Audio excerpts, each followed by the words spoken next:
Hello and welcome back to another GTA 5 online Cayo Perico Heist guide. Hopefully this one helps you guys out today if you're a brand new player or if you're just looking to repeat the heist again. Be sure to leave a like and subscribe for more GTA online content like this. And without further ado, let's get right into it. So first thing you will need to own is a Kasatka, and once you do have one, you can go to the planning board here and pay a fee of $100,000 in GTA to set up the Cayo Perico Heist. So let's go over everything that you need to do. First, we're going to need to go and gather some intel from the island. So we need to make our way to Lagos and Kuro for myself in particular here, but say for example, your location that you need to go to fly to Cayo Perico is a little bit too far away.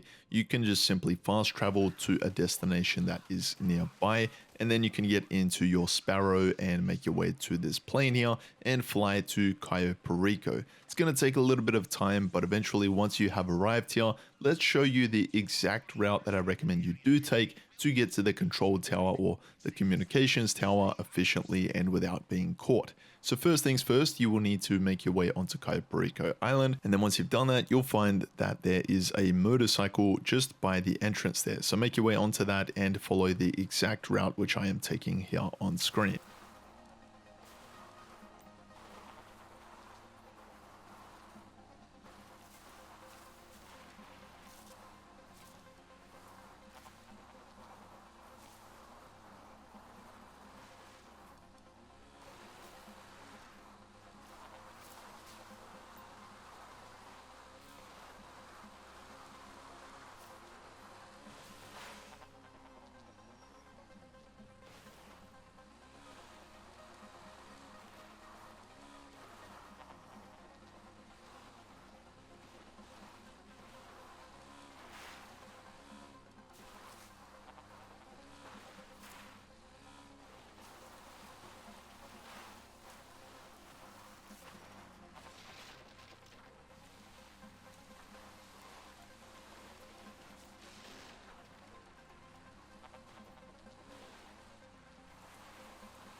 So once you have made your way to the communications tower, or you have snuck there as it says down below, we can make our way to the signal box. Now there's going to be either one at the bottom here, which in our gameplay here, it appears it's at the bottom. Otherwise you'll have to climb that communications tower. It could be on the second, third, or even the very top floor. So once you have done this, or once you actually get into the signal box, you'll see there are some currents and we need to basically get our score to the target. In my case here, it's 108.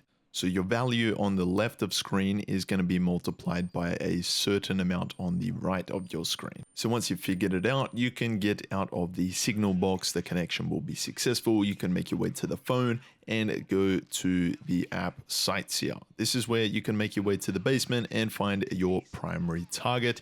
In our case here, it's unfortunately the tequila, which a lot of people do end up with. But I'm also going to show you guys another thing to keep in mind. You guys will want to go to the drainage tunnel. This is a very important and key point of interest we're going to be wanting to go to, or basically unlock for the finale. So that's the location there. You can make your life a little bit easier when doing the finale by finding your secondary target locations. So there will actually be one here in the hangar, which is by the airstrip.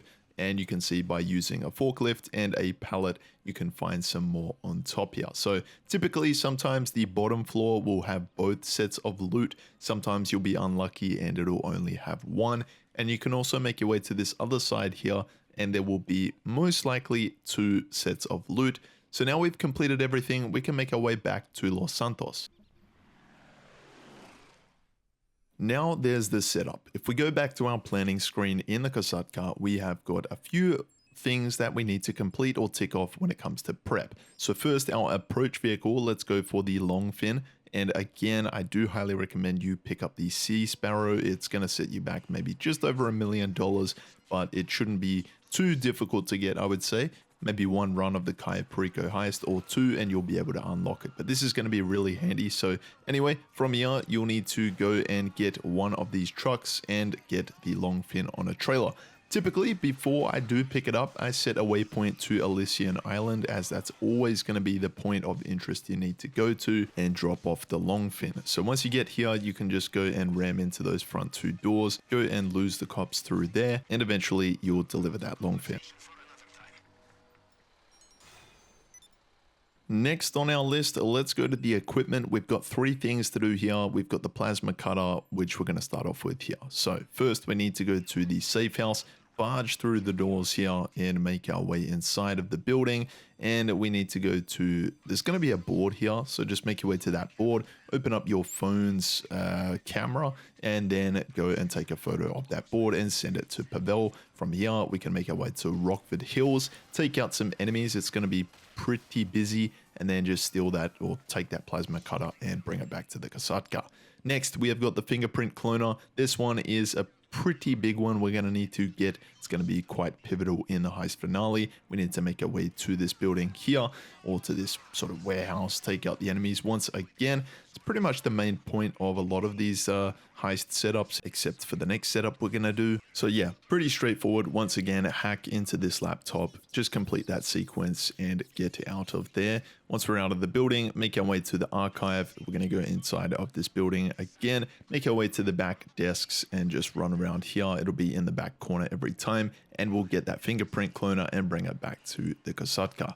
Next up, we have got the cutting torch. This one is pretty straightforward, quite pivotal for the finale. It's basically going to a construction site. You'll see that hard hat there. That's going to put you in a disguise, and you'll be able to grab that cutting torch with ease. You'll see it's a blue cutting torch in an equipment box.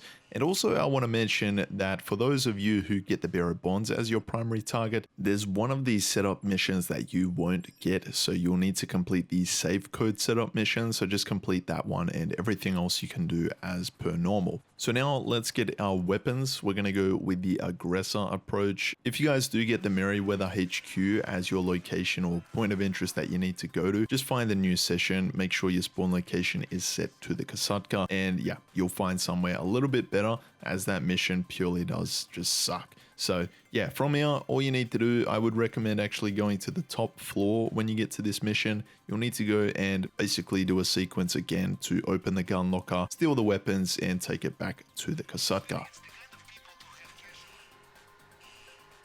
So it's heist day. Let's go over how you can set this up. Our intel is done, our prep is done. Let's go to the finale and hit start. So first of all, we have got the approach vehicle. We're going to go with the long fin, as you guys are familiar with. We completed this mission and now we can select it. Our infiltration point, not really going to matter. You can just set that to whatever. However, the compound entry point, we're going to set to the drainage tunnel. Same with the escape point, doesn't really matter. I've just set it to the airstrip. And time of day, I've just set it to day, as I can see a little bit better.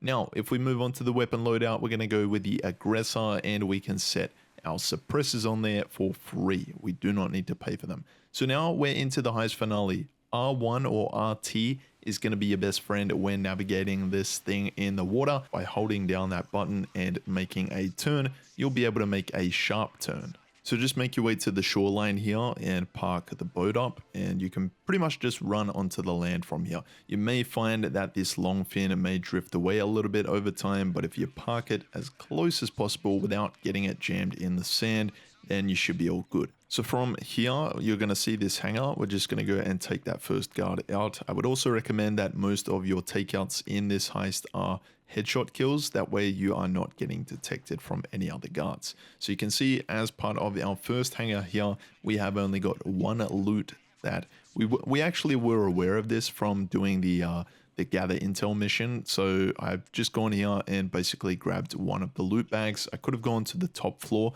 and grabbed 2 of those, but I just didn't want to take the extra time by getting that forklift. However, from this one here, I know there are 2 loot bags. So anyway, we're going to run up to the top floor here to the roof, take that guard out, and then just pop down here, and we can take out that CCTV camera, and then we will see there's going to be a guard in the, off to our right there. We just want to make sure that guard is facing the way that it is on screen there, and we can get the plasma cutter, open that gate, and take both sets of loot here, and eventually we'll have a full loot bag. This is one of the most important things you'll need to keep track of, I would say. If you want to complete the elite challenge, you will need to make sure that you have a full loot bag. Also, try and complete this as quick as you can. Of course, don't rush it to the point where you're going to get caught.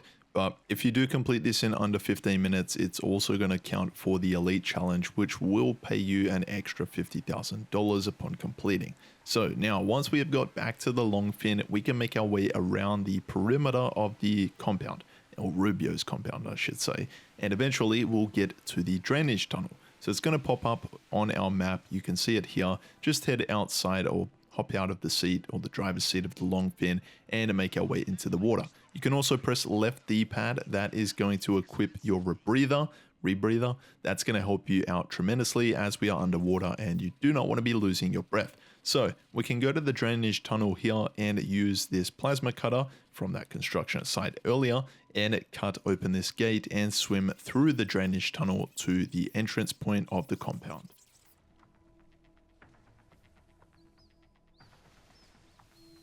So this is it. This is the part which a lot of people get stumbled on, and a lot of people do all of the hard work and miss out on the rewards at this part of the heist. So just follow the exact route I'm taking on screen there. Up the stairs, take a left through the courtyard, take another left, a right here, jump over the bush there and just wait at the bottom of the stairs here. You'll see that guard has just turned to the left and is walking away from our line of sight, or their line of sight. And yeah, we're pretty much in the clear. We're good to go. We can run up the stairs here around the spirals and we can just hide at this corner here. Just take cover and wait for that guard to miss us. Don't know, it still amazes me how that guard does not spot us, or it's not in their peripheral, but yeah. Anyway, we can make our way up to this top floor here. We are in El Rubio's office. Just go to that safe, steal the extra cash. That's going to help you for a little additional payout, and we can take that key card. Now make our way over to the keypad, and we now need to go to the fingerprint cloner. A method that may help you is you can make sure that the first component, or the very top part of your components aligns with the clone target. And you can make sure that each component matches the top part of the fingerprint. So now the second component, we're going to just click once to the right, the third 2 clicks to the right, and the fourth 3 clicks to the right, so on and so forth. Eventually you will get the fingerprint aligned, and you can see here you can just align all of those fingerprints, or basically all of those components, to the top part of the fingerprint and just make the clicks to the right until it matches. So yeah, don't really know if that helped you guys out. I hope it did make sense. If not, if you get stuck, just go to the comments down below, help each other out, but I tried to explain that as best as I could. Now once you're in here, you will be able to burn that lock off and go and grab our primary target. Of course, the bearer bonds is going to be a little bit different. You're going to need a safe code and just input that. But if you have the plasma cutter for the pink diamond, the tequila, or the ruby necklace, then yeah, you can pretty much go with the plasma cutter here. Just get that heat level to about 90% heat, then back off. Put it back on to the heat, back off. Eventually, after about 20-30 seconds of doing that, building up, it will break open the glass and you can grab your primary target and get out of this compound. So the same way we came in, just go to that lift, eventually make your way to the top floor, and we're going to go back down. So once we get to near this guard here, just wait off the side here. And this could take a little bit of time, maybe 20-30 seconds. You'll see there's a few different guards lurking around. I never jump straight away, as every time I've done that and I've gone, it looks like it's safe to go, I jump and I get caught straight away and you lose all of your earnings. So yeah, we're going to see here, there's 2 different guards. There's one there, they're going to turn in a second, and then there's going to be another guard to our right. You'll see with the blue, they're not going to have like a red cone of vision. There's going to be a blue cone of vision. You'll see they're going to turn and then they'll turn the other way. Soon as you get that, like 1 or 2 guards that have passed you there and they turn the opposite way, you're safe to jump. Hopefully you don't fall down the stairs as I did there, but yeah, you get the point. From here, you can now run all the way to the gate, press right D-pad and escape the compound. Let's get out of here.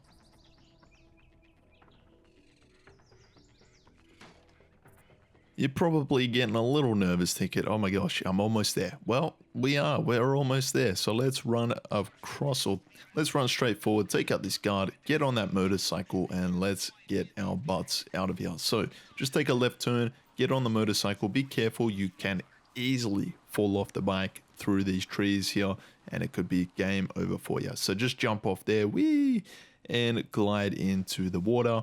And now the search is going to be on. El Rubio is searching for you. Avoid the cone of vision and try to escape. That's in the top left-hand corner. So just go swimming and be sure to equip the rebreather. As we mentioned earlier, you can just press left D-pad and just get swimming. And eventually you'll see the deeper you go into the water, you can just stop swimming until you think it's safe to do so. Most of the time, once you get to a pretty deep level, you're good to stop swimming and they will stop searching for you. All right, so from there, the heist will be complete. Again, if you complete this in under 15 minutes with full loot bags, no hacks failed, you will complete the elite challenge with an extra payout.